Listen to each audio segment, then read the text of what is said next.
Cartão de Visita News, o seu programa de entrevistas. Após o sucesso do Residencial Guaporé 1, a construtora Pereira Alvim apresenta seu mais novo empreendimento em Matão, Residencial Guaporé 2. São lotes a partir de 360 metros quadrados em um residencial fechado, de altíssimo padrão e pagamento facilitado direto com a construtora. Ideal para você investir ou construir a casa dos seus sonhos. Viva com sua família no ponto mais valorizado da cidade. Com conforto, tranquilidade e completa harmonia com a natureza. Plantão de vendas no local. Ligue 0800 942 5151 e saiba mais. Residencial Guaporé 2. Seu bem viver começa aqui. Pereira Alvim. Sonhamos mais, construímos mais. Precisa fazer mais pelo seu negócio? A Soucred Mais é o parceiro certo para ajudar as pequenas empresas. Tudo de forma rápida e simples. Quer fortalecer o caixa? Peça seu microcrédito direto pelo aplicativo. Você também pode antecipar recebíveis. E ainda tem a linha especial de capital de giro para quem é MEI. Para ser grande, tenha um parceiro que faça mais por você. Soucred Mais. Baixe o app agora.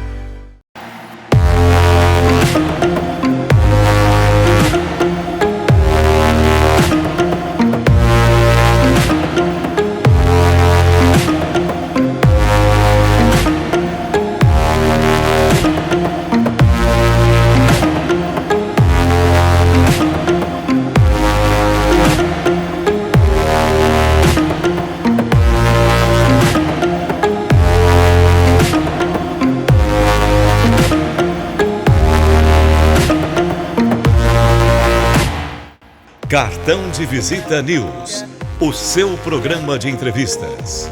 Apresentação, Zacarias Pagnanelli. Deixa eu então iniciar. Estamos iniciando a nossa conversa de hoje com uma pessoa que é muito pertinente pela situação atual do mundo hoje, né? Mas a gente vai falar especificamente. Estamos retransmitindo pelo Grupo Tati de Comunicação, suas multiplataformas, que é TV Local Ribeirão Preto, NET e Região. A nossa conversa aqui, que é do grande interesse público e social, poder constituído, sociedade civil, estará hospedado no portal Cartão de Visita News 27, no portal da Rede Brasil Televisão, no portal do Grupo Tati de Comunicação, Correio do Papagaio do Sul de Minas, que pega 28 estados do Sul de Minas, e mais 20 e poucos portais no Brasil inteiro. Eu estou aqui com o Lucas Marques, CEO da Next 4Sec, é isso?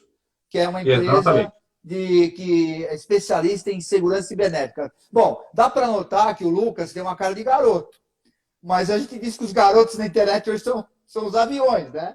Então, eu queria te perguntar o seguinte, Lucas. Primeiramente, obrigado pelo teu prestígio. Parabéns pela nova aquisição. Sou Júlio Júnior, que fundou há mais de 20 anos uma empresa de informática, escritor, engenheiro. Está com um time bom agora, hein, Lucas? É isso aí, Zacari. É isso aí. Estamos trazendo algumas feras aí para trabalhar conosco, tá? Isso tem nos colocado aí em locais de prestígio aí frente a esse mercado que é competitivo, né, Zaca? Você conhece bem? Eu trabalhei, o Justo sabe, o Roberto, ele que fundou a RG2, ele era garoto ainda, 10 anos, tinha 10 anos de diferença, e ele já trabalhava nessa área, trabalhei 18 anos nessa área.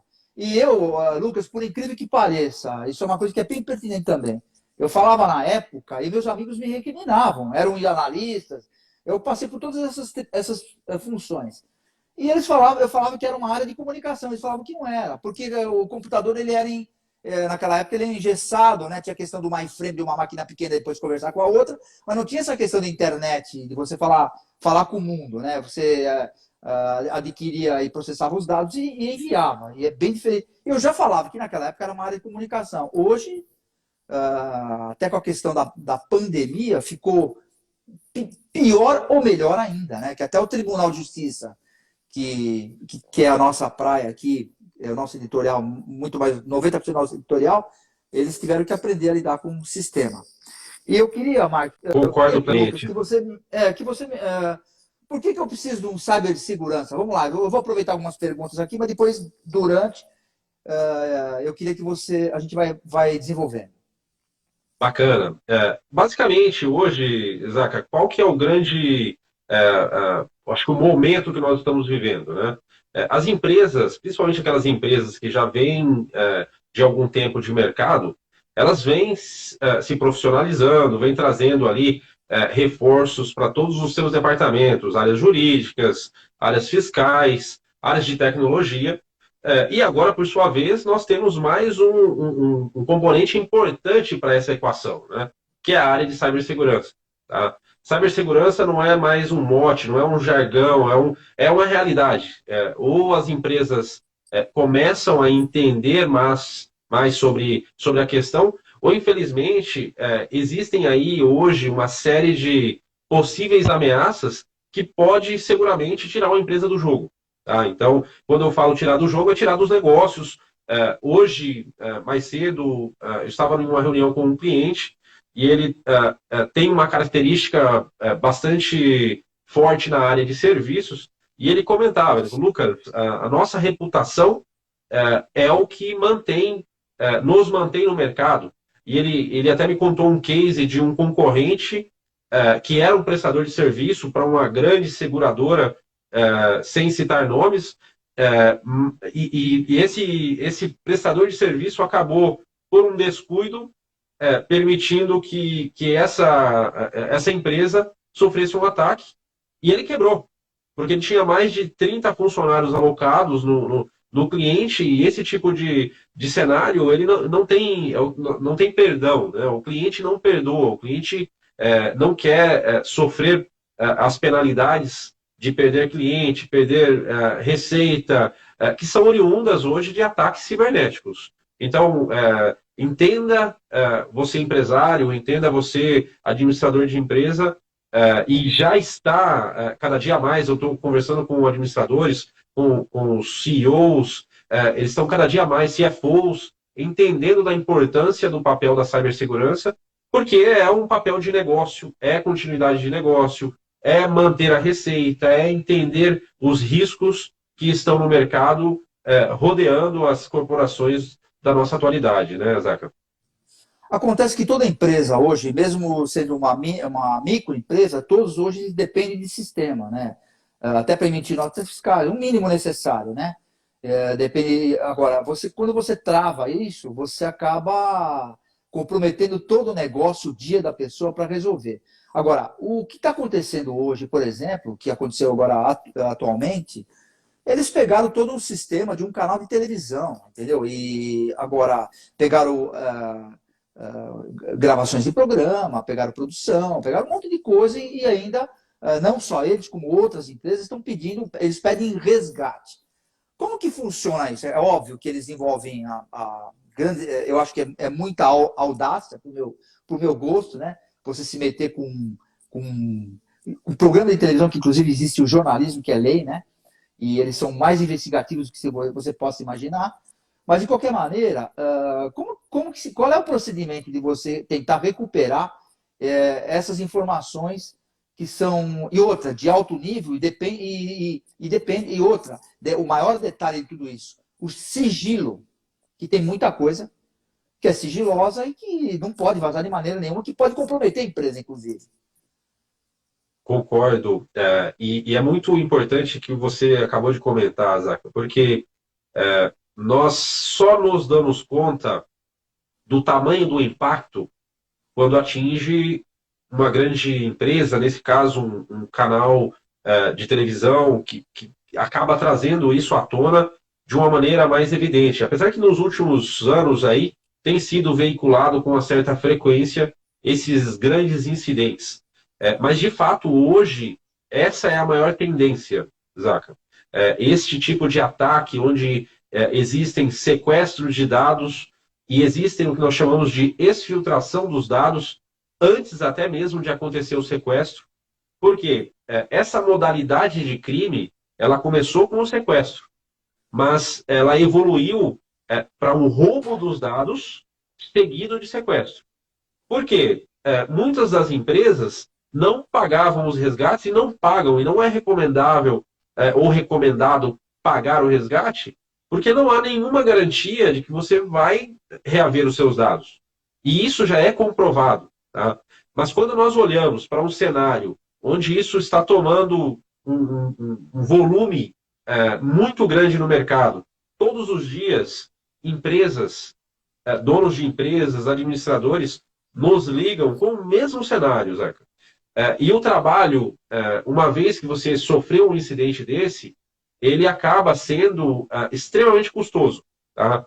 Em média, hoje, uma empresa, para se recuperar de um incidente, que nós chamamos aí de ransomware, que é esse tipo de sequestro de dados, ela gasta de 1 a 2 milhões de dólares, e o tempo que isso perdura para se restabelecer as operações são meses. Tá? Em alguns casos, até anos. Em alguns casos, nunca mais restabelece com algumas informações que foram perdidas. Tá?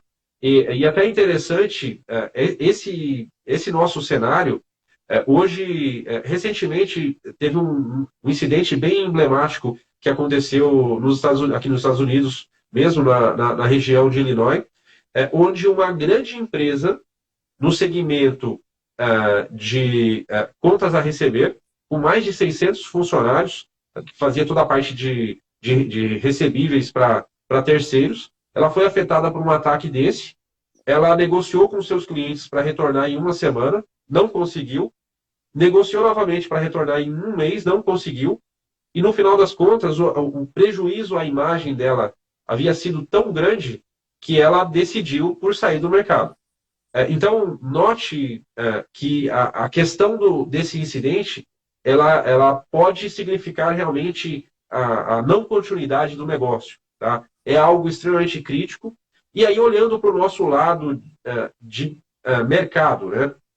Não existem hoje, até mesmo por parte das instituições. Você comentou algo muito importante, que, poxa, o mercado do jornalístico, ele é um mercado que é lei, é de suma importância para a nação.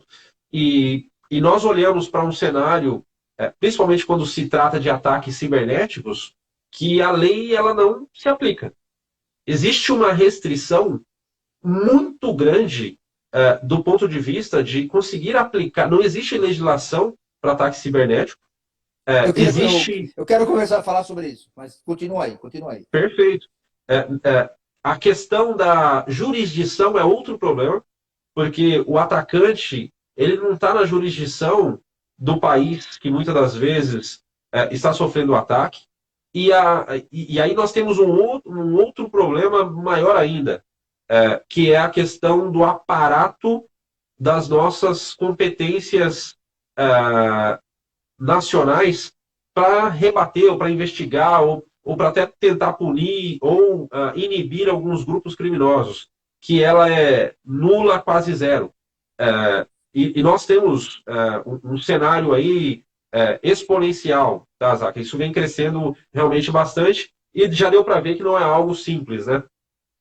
Bom, comentando, indo na sequência do seu comentário, é óbvio que se acontecer uma coisa como aconteceu e o cara acaba com a empresa do cara, agora não vamos esquecer a responsabilidade solidária, a responsabilidade legal, que a empresa, além do cara quebrar, ele ainda tem que pagar a conta, porque tem a responsabilidade civil nessa brincadeira. E eu queria dizer para você o seguinte, quando vocês entram para fazer esse tipo de trabalho, contratualmente, vamos falar na questão jurídica, porque a praia institucional sempre foi a minha preocupação profissional. Então, assim, quando vocês entram, vocês acabam trazendo essa responsabilidade para vocês ou não? Ou só dando um suporte? Outra coisa que, para complementar, é você estica.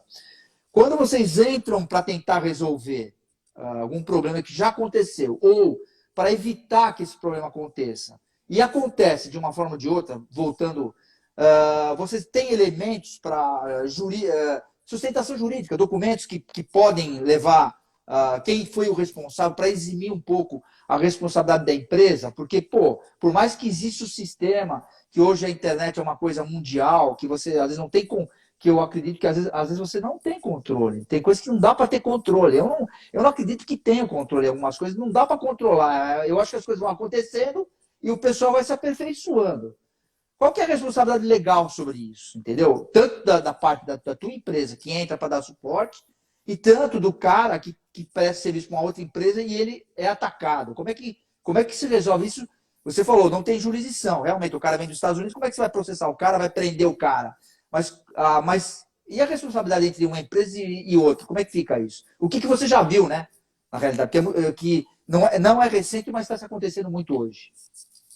A pergunta ela é ótima, Zaca, por quê? Nós temos um cenário se desenrolando. Nós temos uma lei no Brasil chamada LGPD, que é a Lei Geral de Proteção de Dados. Tá?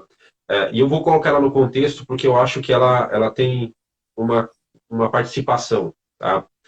Nós estamos notando, como o mercado de cibersegurança, que o nosso nível de maturidade de cibersegurança como nação tem subido exponencialmente. Não era uma preocupação e de uma hora para outra, com a lei, passou a ser uma preocupação. Por quê? As empresas sabem que, primeiro, existem penalidades, existem regras claras do jogo, é possível apontar quando há negligências dos administradores. Então, para isso se tornar ir para um processo e até uma penalização de responsabilidade civil, se tornou bem mais fácil, porque agora o jogo tem regras. Porém, ao mesmo tempo, nós temos um cenário que, da mesma maneira que eu tenho as regras para o que é físico, onde se alguém entrar em uma loja, efetuar um roubo de um equipamento, mão armada, arma branca e assim por diante, existe ali toda uma equipe que as qualificadoras, Exatamente, que vai dar insumos para aquele processo. Hoje nós temos uma lei, só que nós não temos ainda as polícias, as autoridades, tá, que consiga dar esse... Nós até temos no papel as autoridades, mas ainda não temos na prática ninguém dando insumos para esse tipo de processo. Tá? E isso está começando agora. Então, até existe a lei onde ela prevê penalidades, mas uma coisa é você penalizar alguém que já está sendo penalizado por um crime que ele sofreu. É quase você ser assaltado, levaram tudo na sua casa e vem a lei e fala, poxa, mas na lei está escrito que você deveria ter cerca elétrica, circuito de TV, e não estava funcionando. Agora eu vou aplicar mais uma multa. Além de tudo que levaram, você vai ter que pagar aqui mais R$2.000 de multa por ter sido negligente. Então, nós temos um cenário que, do ponto de vista legal, ele tem uma ótima discussão aí para os juristas, porque existe uma série de pontos bem interessantes aí. O que eu ia te dizer é o seguinte, eu até me comprometo, eu vou comentar com o Ju sobre isso. Eu tenho entrevistado muitos desembargadores que é a segunda instância do Tribunal de Justiça de São Paulo, e costumo sempre dizer que o Tribunal de Justiça, e é verdade, é o maior do mundo em questão de desembargadores, que é a segunda instância. E também acredito que os juízes de primeira instância ainda não têm essa questão técnica de qualificadoras nessa questão de internet. E eles estão hoje, com a evolução, eles estão criando até coordenadoria de acessibilidade, assédio moral, porque também não sabem ainda qual a pena a ser aplicada. Porque está acontecendo isso nos Estados Unidos, essas questões de assédio moral. Você não pode ficar olhando para uma pessoa no trem que você vai em cana lá. Lá está funcionando agora. Então, seria bom até esse contato. Questão da polícia, eu me lembro isso há 22 anos atrás, como existe um delegado de polícia, que foi do ABIN, da Civil, ele era o maior técnico na época de informática. E ele, no final, acabaram prendendo os hackers naquela época, e a polícia acabou contratando os hackers para trabalhar para eles, porque eles manjavam de como se filtrar em sistema. Mas era tudo muito pequeno. Não é? Hoje não tem a proporção que você tem multinacionais aí envolvidas online. Né? Antigamente você tinha multinacional, mas era tudo um processamento de dados e você mandava o material já processado. Então, assim, essa questão que você falou sobre da legislação, nós não temos mesmo técnicos que saibam como agir nesse momento, como investigar. Eu sei que vocês estão se mexendo. Vocês são um feijão, mas eu sei que vocês estão se mexendo para ter contato com esses caras, ver como é que funciona, para poder até ajudar, entrar nesse meio, pegar esse nicho de mercado que é o momento, né, Lucas? É isso aí, Zaca. Tem até uma parte da pergunta que você fez que eu vou fazer uma referência aqui, que é o quê? Nós temos hoje no mercado, principalmente o mercado mais desenvolvido, uma corresponsabilidade daquelas empresas que prestam serviço de cibersegurança para essas empresas que sofrem ataque. Só que, por sua vez, todos esses business que prestam serviços de segurança, eles também trabalham no mesmo modelo, mitigar, minimizar os riscos. Então, o que eles exigem de seus clientes? Você precisa de um seguro cibernético. Tá? Por quê? Se você sofrer um ataque, eu não posso ser penalizado. Mas agora o negócio está evoluindo, porque agora a seguradora está falando, você tem um prestador de serviço de cibersegurança? Se sim, quem é? Porque em um caso de um incidente, ele tem corresponsabilidade. Não, e outra coisa, ele pode, dependendo da situação, o seguro até pode pagar, mas ele vai processar você, que é o técnico, que é o cara que ele exigiu lá para... Isso está acontecendo aqui. Isso está acontecendo. Isso está acontecendo. Eu conversei com dois empresários, donos de empresas de cibersegurança, ele falou, Lucas, nosso cenário agora é realmente trabalhar muito forte junto com a seguradora. Porque se nós não conseguirmos levar o nível de maturidade para o nível que é requerido de apólice de seguro, nós somos corresponsáveis. E diga-se de passagem, hoje no Brasil, nós temos vários clientes que têm seguros cibernéticos. Mas não existe o critério contratual de seguro cibernético que o cliente tem que atender. E se existe, ele desconhece. Ô, Lucas, os caras pedem 45 milhões de resgate. Qual é o seguro que vai pagar isso? Você vai quebrar a companhia de seguro. Exato, ou vai ser uma briga jurídica para milhão, entendeu? Eu concordo. E diga-se de passagem, assim, como qualquer negócio, a companhia de seguro também tem que gerar receita. Então, esses caras também sabem como... É aquele cenário. Você vai fazer um seguro de vida, você fuma, você pratica esporte... Você faz esportes radicais? Você anda de motocicleta? Mesmo contexto. Você anda de motocicleta? Exatamente. Fala isso pro seu parceiro lá. Isso. Exatamente. Bom, Sem comentar a velocidade, né, Zaca? Quando eu paro, você estava 240 por hora, hein? Tá com problema em casa. Bom, Lucas, por onde a gente começa na segurança no cibersegurança? Como que as empresas começam? O que você, com a tua experiência, e o que você está enxergando aí no mercado? Aí o que você indica? O começo, Zaca, depende muito do nível de maturidade da empresa.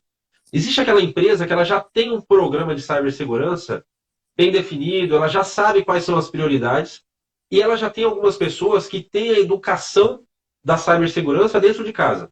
Então, ela já conhece as prioridades do negócio. E existem aquelas organizações que têm a preocupação, ela conhece do risco, mas não sabe por onde começar. E aí sim, a nossa recomendação é iniciar por um assessment. Então, o que é um assessment? É um checklist que tem mais de 200 itens, na sua grande maioria, onde nós vamos sentar junto com o negócio e ver cada um deles para ver qual que é o nível de maturidade que aquela empresa está em cada um daqueles itens.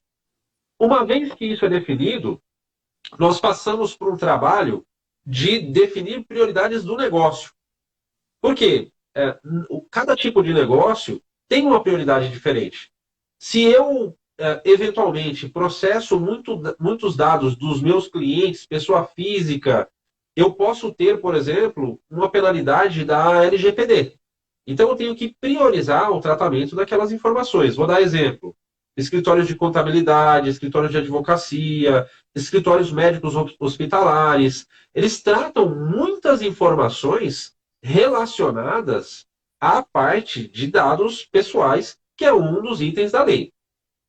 Obviamente que esse conjunto de características não define, não existe uma bala de prata para resolver todos os problemas. Então, sempre vai existir riscos. O negócio é um tomador de riscos por natureza. Então, o que nós fazemos como um advisor, um conselheiro, é realmente ajudar o cliente a entender, olha, este risco, ele é inerente ao seu negócio, ele pode ser minimizado com essas boas práticas e, principalmente, para que, eventualmente, em um cenário, até mesmo um processo litigioso, um processo jurídico, um processo onde você entre realmente numa parte de defender aí a questão da LGPD, você possa minimizar a pena. Tá? Então, você comprovando diligência nesses controles, tá? Você consegue, muitas das vezes, ter uma redução de sanções por parte da LGPD e também demonstrar para os seus parceiros de negócios que você tem uma boa prática de cibersegurança interna, né? Quando você falou litigioso, é litigioso literalmente, porque no papel cabe tudo. Exatamente. Eu ia te perguntar outro negócio aqui, assim, quais são os principais vetores dos ataques cibernéticos da atualidade hoje? Legal. Hoje, se nós olharmos aí para a parte de ataques em geral, nós temos uma questão bastante crítica com o advento da nuvem, que são os acessos. Então, as empresas, mesmo aquelas empresas pequenas, nós iniciamos alguns assessments, onde a empresa fala, Lucas, eu não tenho problema de acessos, são poucos os acessos da organização. Mas quando nós analisamos, ele tem ali mais de 30, 40 sistemas diferentes, e falta um controle de quem entrou, quem deveria ter saído, quem mudou de função. Então, garantir que cada colaborador, mesmo naquelas empresas pequenas ali, que a gente considera entre 100 a 500 funcionários, que cada colaborador tem o mínimo de acesso necessário para executar suas atividades, é muito importante, porque eventualmente ele pode ter um vazamento de credencial, e quanto maior o volume de acesso, ou o nível de acesso que ele tem, mais informação aquele atacante pode levar embora. Então, essa parte de gestão, nós chamamos isso de gestão de identidades. Ela é importantíssima. Tá? Esse é um dos pontos. O segundo ponto, que eu considero também bastante crítico, é a questão de conhecer a quantidade de fragilidades que existe no seu ambiente.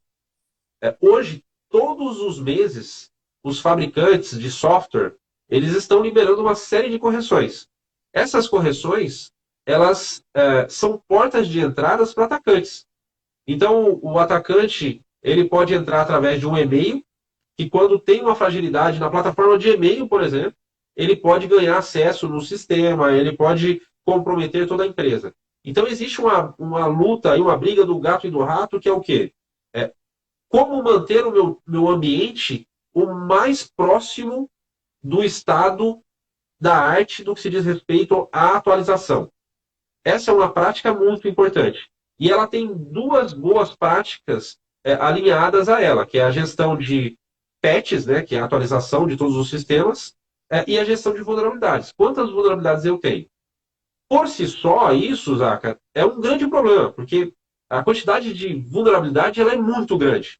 Aí entra a questão da priorização.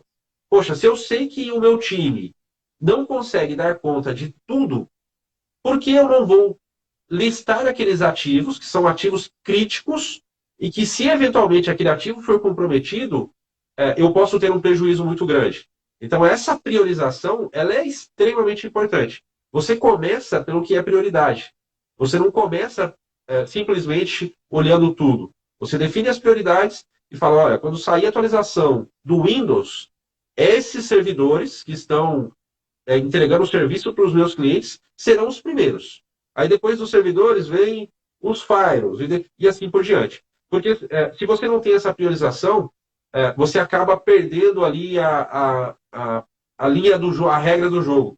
Porque é impossível você corrigir tudo num tempo hábil, principalmente enfrentando um mercado de hackers que está acontecendo hoje. Hoje, para você ter uma ideia, esse número bem recente, existem já inteligências artificiais que criam algo em torno de 200 mil novas ameaças a cada 1 hora.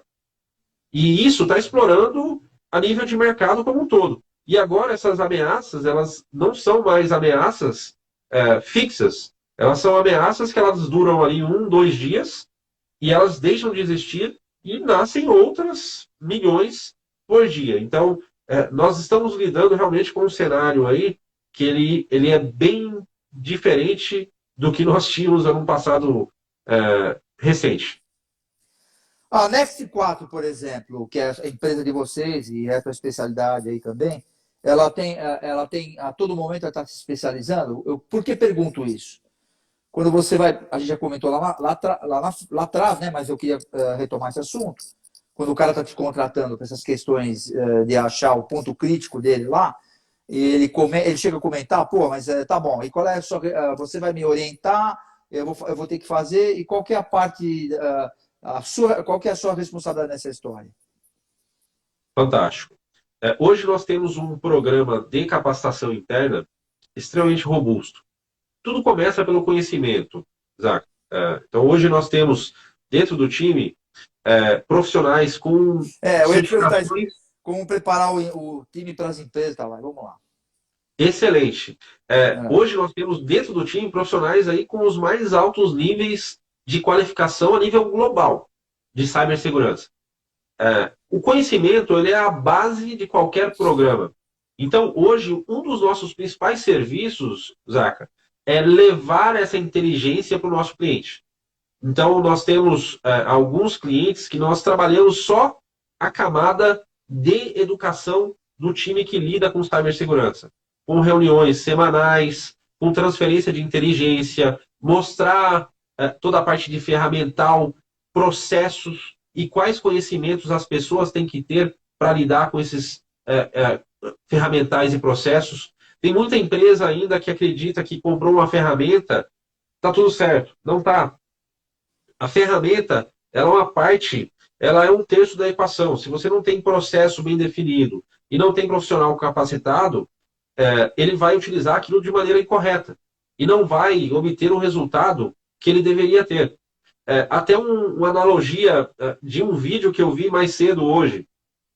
A empresa deu um drone para a pessoa do marketing filmar a festa da empresa. Só que ele não tinha conhecimento de drone. Ele ligou o drone, segurou na mão e foi filmando a festa inteira. Eu já vi esse filme, hein?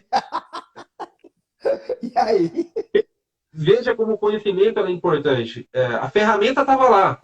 Às vezes uma ferramenta que foi gasto um bom montante de dinheiro, só que não tinha um processo, não tinha estratégia, não tinha pessoa qualificada. Então é importante a organização, em alguns casos, ela faz mais com pessoas qualificadas do que com ferramentas. Porque precisa de uma base. E aí é a questão de evoluir do ponto de vista de maturidade. Um dia após o outro e aquela máxima para a nossa vida, né? Hoje eu tenho que saber mais que amanhã. Amanhã mais do que hoje. E assim por diante. Quando você tem essa framework de vida, essa metodologia, a empresa ela vai amadurecendo e vai minimizando os riscos e vai tendo conhecimento dos riscos, né, Zé? O que eu tenho observado, que é natural, até comento isso toda hora, que as pessoas vivem muito na zona de conforto, né? E outra, como você falou, precisa de profissionais qualificados. O cara, além da qualificação, ele tem que estar totalmente comprometido, porque ele tem que saber da responsabilidade. Eu costumo dizer o seguinte: você tem uma empresa que você assumiu uma responsabilidade e até uma responsabilidade legal, o funcionário ou o cara que parece ser que está junto com você também tem que saber que ele também responde por isso. Todo mundo tem que saber o nível de comprometimento e responsabilidade. Entendeu? Isso é uma coisa que acontece muito, que as pessoas não estão atentas, mas nós vivemos hoje, isso aí para mim é no dia a dia aqui em live de televisão, a gente vive no celeiro jurídico e as pessoas não enxergam isso, entendeu? É como você falou, não sabe nem como decidir uma questão de... não existe nem jurisprudência que eu saiba relacionada a uma decisão fora da lei aí, que é o LGPD, que tenha feito alguma... Não sei, tem... isso aconteceu muito agora, politicamente, foi polemizado, essas coisas todas, mas eu não sei se ainda existe essa questão. O que você tem enxergado? O que você pode orientar um cara... eu vou te fazer um cara de pequeno e um cara de médio e um cara de grande porte, para que... quais são as premissas aí para se trabalhar a parte de segurança? Bom, eu vou tentar utilizar aqui boas práticas que possam existir para os três. Tá? Então, eu acho que um primeiro ponto é conheça os seus riscos, entenda com o negócio, entenda com aquelas pessoas com os departamentos que geram receita, quais as maiores preocupações que elas têm. Levem conhecimento para elas, façam palestras com relação à cibersegurança, porque elas vão dar as respostas do que é prioridade para o negócio. E nós temos, então, acho que a primeira fase ali é conhecer as prioridades. Uma vez que nós conhecermos as prioridades do negócio, fica muito mais fácil focar na proteção do que é prioridade. E diga-se de passagem, eu já vi muita história de até mesmo diretor, gerente de cibersegurança que perdeu o emprego porque ele não sabia o que era prioridade para a empresa. E ele pegou o orçamento e investiu numa prioridade errada. Então, esse tipo de coisa é importante. Para sermos bem-sucedidos, e hoje a gente está vendo vários executivos dando palestras, executivos de cibersegurança, alguns vindo até de negócio. Às vezes o pessoal fala, poxa, mas o cara de cibersegurança tem que ser especialista em cibersegurança? É desejável. Mas se o cara vem de negócio e conhece muito de tecnologia, gosta de tecnologia, ele pode ser um excelente profissional de cibersegurança. Porque ele consegue traduzir como ninguém a linguagem técnica para a linguagem de negócios. Claro. Então, deixar de falar que, poxa, eu vou proteger e nós temos muito isso ainda, que eu vou colocar o antivírus, que eu vou colocar a ferramenta do DLP, que vai ser no Firewall. A hora que você chega na mesa do diretor para falar sobre essas tecnologias, ele não entende nada. Ele fala, poxa, eu estou perdido e o pior, eu estou na mão desse garoto. Porque eu não... Então, eu acho que é importante realmente trazer essa informação de uma maneira tranquila, levar para o executivo, mostrar o porquê, e quando ele entender o porquê, fica muito mais fácil, e com soluções que realmente façam sentido para a empresa, priorizando a receita, priorizando manter a receita, priorizando deixar de perder e priorizando trazer mais receitas para a organização. Aqui nós já falamos de negócio. Tá? Segundo ponto, e essas pessoas, esses recursos, são estratégicos para a empresa. Uma pessoa de cibersegurança que conheça do negócio. Segundo ponto, que é muito importante, e aí olhando para a parte de longo prazo, tá? Nós temos um cenário que nós chamamos de exercício de mesa. Tudo o que pode acontecer, do ponto de vista de risco de cibersegurança, é muito importante você validar isso antes de acontecer. Você está preparado para quando isso acontecer. Para quando aquilo acontecer de fato, você já ter nós chamamos de playbook, mas pode ser um script, para você que é de comunicação, para ter um script pronto do que deve ser feito. Quem é o nosso canal de comunicação? Diga-se de passagem, a área de cibersegurança, você abriu a nossa live falando, olha, isso aqui é comunicação. A área de cibersegurança é comunicação, Zé. Nós temos que nos preparar para nos comunicarmos bem com o nosso cliente, porque vai acontecer um incidente. E a nossa comunicação pode ser a diferença de manter aquele cliente ou não. Então, a área de comunicação é importantíssima. E nós só conseguimos nos comunicar bem se nós soubermos o que vai acontecer.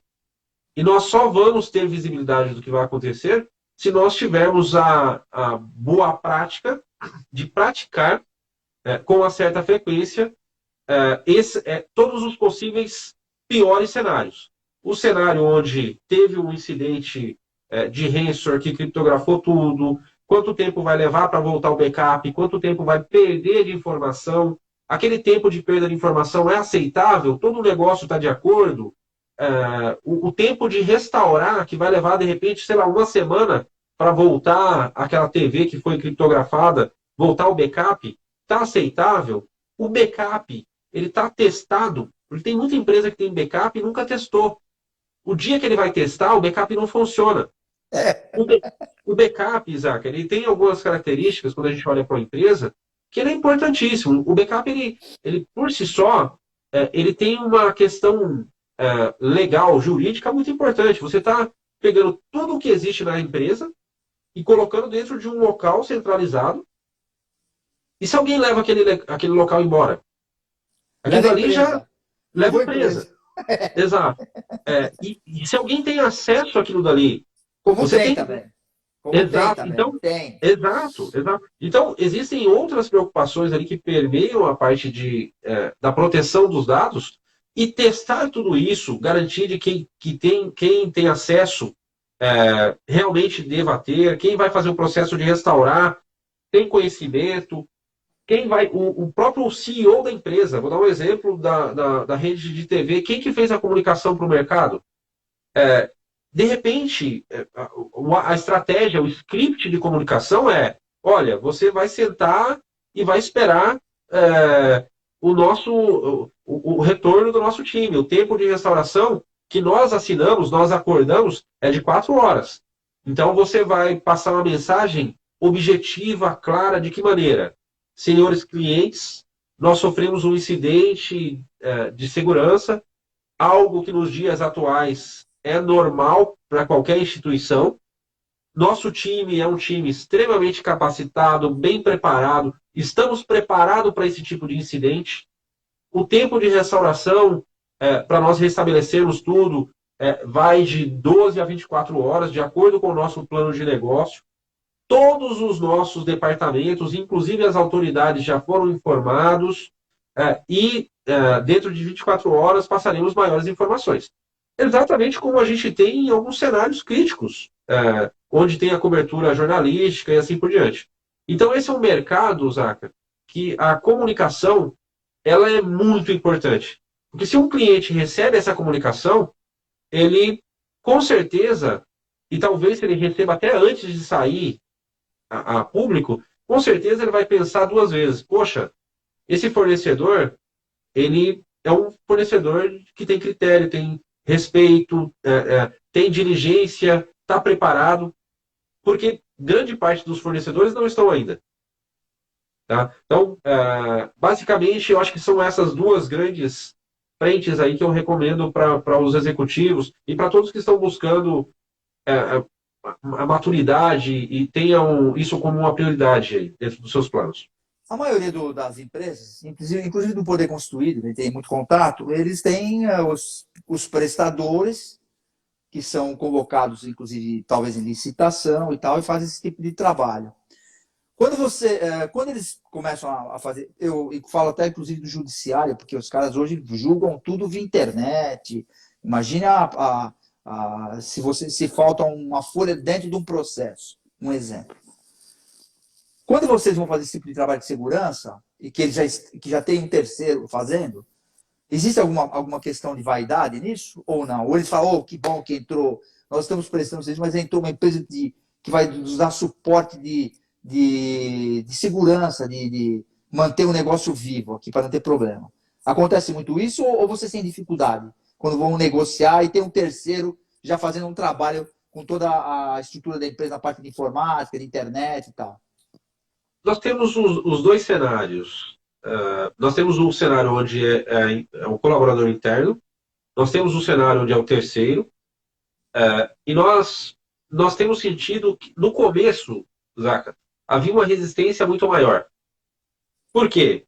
Porque, às vezes, até o colaborador, poxa, mas esse terceiro está vindo falar o que eu tenho que fazer, ou tem mais um terceiro para ficar falando o que eu tenho que fazer, ou ditando novas regras.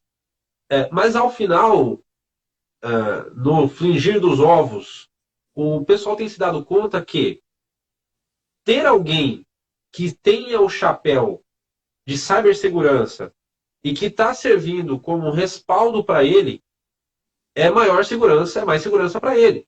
Porque ele não está mais carregando uma responsabilidade sozinho. Sozinho, exatamente. Até aquele momento, ele tinha toda a responsabilidade e se desse ruim, ele muitas das vezes ele seria o penalizado. Agora ele tem alguém que está dando um respaldo. Talvez esse respaldo seja penalizado e ele não. Depende do nível de diligência que ele tem.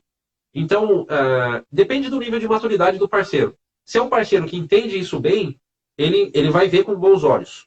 Ele vai falar, poxa, tem mais alguém que está realmente contribuindo e está compartilhando o peso do piano. Se é um parceiro que não tem ainda essa maturidade, ele pode realmente ver com bons olhos e colocar algum empecilho ou fazer aquele trabalho de bastidor político que não agrega valor. Só que nós, do nosso lado, quando existe isso, nós até preferimos que o cliente fale, poxa, se o cliente final está feliz com o trabalho, legal, mas se o cliente final consegue ser manipulado por um fornecedor, é melhor que ele fique com aquele fornecedor. Não, politicamente, deixa ele com prejuízo. Politicamente fica com prejuízo. É exatamente o que vai acontecer. Se ele quer ir na área política de vender a mãe e não entregar, então uma hora ele vai ter um prejuízo. Uma hora ele não vai receber a mãe. É assim que acontece. Esse é o problema. Essa é a cultura que precisa ser mudada em qualquer lugar e comportamento do ser humano. Ou ele põe exatamente, ele investe, ou ele entra num acordo profissional para colocar um profissional de verdade para ter segurança e não ter dor de cabeça, para manter o emprego dele, ou ele vai na política, que é o que é uma cultura que se acontece muito, e aí vamos ver qual é o tamanho do prejuízo. Eu acho que, inclusive, muitas empresas, Lucas, que aconteceu, essa mesmo, é uma questão de maturidade mesmo. Os caras não têm muito conhecimento técnico, não sabem que hoje as máquinas, como você falou, que tem essa, como é que fala? Esses computadores que ficam fazendo... você falou o nome, inclusive, agora me fugiu, que fazem a questão virtual, como é que é? Criam malwares, criam ameaças. Esses computadores hoje fazem até o papel do cara na bolsa. Tem nego recebendo rendimentos aí tão altos porque ele é muito mais rápido do que o ser humano, mas também é muito mais rápido para sumir com o dinheiro, se bobear, se não fizer a coisa direito, que isso a gente vê todo dia na televisão. A Polícia Federal nunca se trabalhou tanto. É verdade. Vocês estão, aliás, a empresa, como vocês são conceituados e tem um time aí, vocês têm falado com esse pessoal pelo menos para trocar figurinha nas questões de investigação, com a Polícia Federal, com a Polícia Civil? Vocês têm falado isso? Porque, na verdade, eu falo Polícia Federal e Polícia Civil, não é especificamente para trabalhar para eles, é para trabalhar em conjunto com eles, porque, obviamente, em algum momento, eles vão ser acionados por alguma empresa que vocês prestam serviço ou para algum colega ou alguma empresa que vai contratar vocês para poder descobrir. Quando acontece um caso desse, por exemplo, que você não é da empresa, você é acionado, eu sei que é avaliado um monte de coisa, o pessoal da TI tem que saber quem é, como trabalha, demora-se muito para recuperar, Lucas, ou tudo depende? Tudo é relativo, né? Tudo depende do nível de maturidade do cliente, tá, Zaca? Se o cliente tem uma boa postura cibernética, tem backup, tem todas aquelas boas práticas que nós comentamos, ele muitas das vezes ele consegue restaurar dentro do planejamento. Então existe já um planejamento para esse cenário. Tá? Aquele cliente que não tem nada, na grande maioria das vezes, ele não restaura. ele restaura um backup de 3, 6 meses atrás, e tem cliente que passa anos pendente de informações que ele perdeu. Então, são cenários... basicamente, o nível de maturidade define o quão o cliente vai ser efetivo na restauração.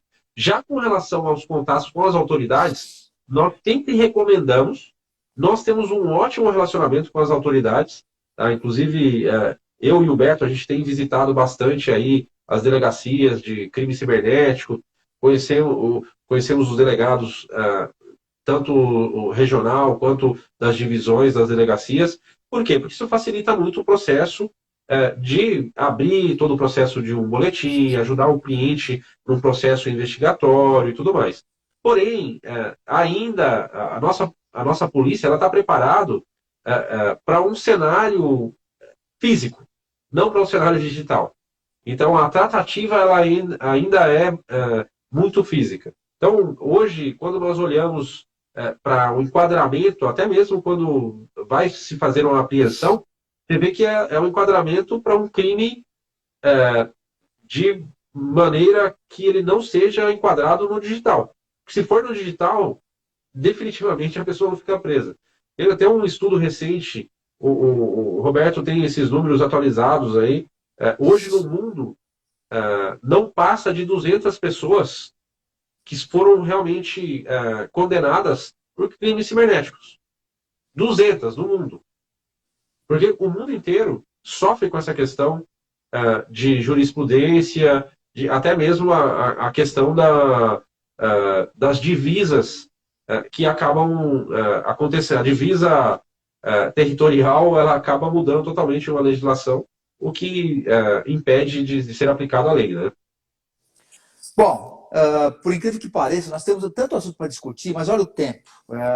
Estamos gravando, estamos no grupo Tática de Comunicação, são multiplataformas, estará no ar posteriormente.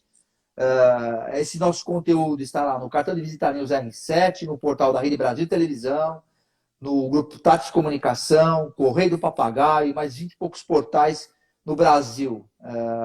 Assim que YouTube também, cartão de visita News, se inscrevam lá. Ô Lucas, eu acho que nós vamos ter que, em algum outro momento, eu quero te agradecer, porque o Lucas Marques é o CEO da Next4, que é a empresa de segurança cibernética, que é o nosso tema hoje, e ele está falando com a gente diretamente de Miami, está lá num congresso lá para passar a tua experiência e também trocar figurinha lá com os especialistas nessa área. Então, foi muito bom o nosso papo. Nós temos muita coisa para conversar. Inclusive, em algum momento, eu vou te envolver numa conversa, a gente fala live, mas para mim, hoje eu estou na televisão, para a gente falar sobre isso com uma autoridade, especificamente, que está envolvida totalmente nessa área. Inclusive, gente do Tribunal de Justiça, que a gente seria importante. Até essa semana me ligaram que eles vão lançar um sistema para as pessoas que são cegas lá no tribunal e tal, que de repente seria um caminho até de visitá-los, de participar desse evento aí, que é essa coordenadoria que está cuidando. Ô Lucas, se você quiser dar mais alguma parecer, eu ia te fazer a última pergunta e encerrar literalmente. Eu sou grato a vocês aí, ao Roberto, que nos concedeu esse conteúdo que é de grande importância. Eu queria saber, Lucas, para quem que você entrega o seu cartão de visita e dê suas considerações finais aí. Bom, primeiramente, agradecer, Zaca, pelo convite, mais uma vez. A segunda vez que eu participo do quadro com você. É uma satisfação enorme. Você sabe que você é um grande amigo da Next4Sec, e nós estamos super honrados de poder participar e trazer um pouquinho de informação que realmente é de utilidade pública. Tá? E o meu cartão de visita fica para todos aqueles que tiverem interesse em fazer um trabalho de cibersegurança, ouvir um pouquinho mais de como nós podemos apoiar a sua empresa do ponto de vista de segurança cibernética. Tenha você já um time de TI ou não, nós podemos contribuir bastante aí para o seu negócio, e principalmente para você olhar para alguns pontos que muitas das vezes você não tem o know-how dentro de casa, ou até tem, e precisa de um apoio com um pouco mais de tato, framework, experiência de mercado. para poder levar isso de uma maneira adequada aí e fomentar as discussões internas. Então, mais uma vez, agradeço demais, Zaca, pela oportunidade. Bom, para quem esse conteúdo é super importância, né, no momento que nós vivemos hoje, já existia antigamente, só que hoje a coisa está muito mais pesada, né? Então, quero que vocês prestem atenção na Annex 4Sec. Eu falava toda hora, Annex 4Sec. Como é que, antes que a gente encerre, como é que surgiu esse nome? O nome, na verdade, o SEC é a abreviatura de Security, né? Certo. Então, Next for Security, tá?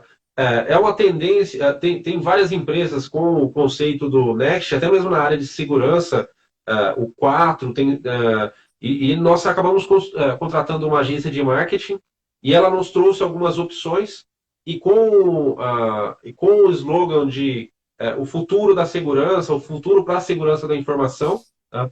O Next for Sec, ele ficou bastante emblemático para nós, e nós acabamos optando pelo Next for Security, que é o Next for Sec. Então, daí surgiu o nome Next for Sec.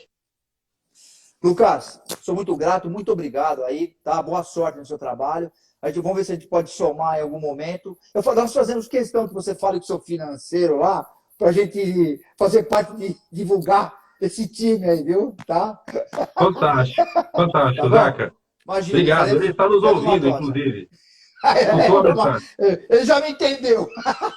Tá bom, então. Até mais. Tchau, muito obrigado. Até mais. Tchau. Eu que agradeço. Tchau. Boa sorte aí. Para nós. O ritmo acelerado da cidade não precisa ditar a forma como você vive. Para nós, da Pereira Alvim, qualidade de vida é inegociável. E é por isso que te convidamos a conhecer nosso novo empreendimento, Residencial Alto do Castelo 2.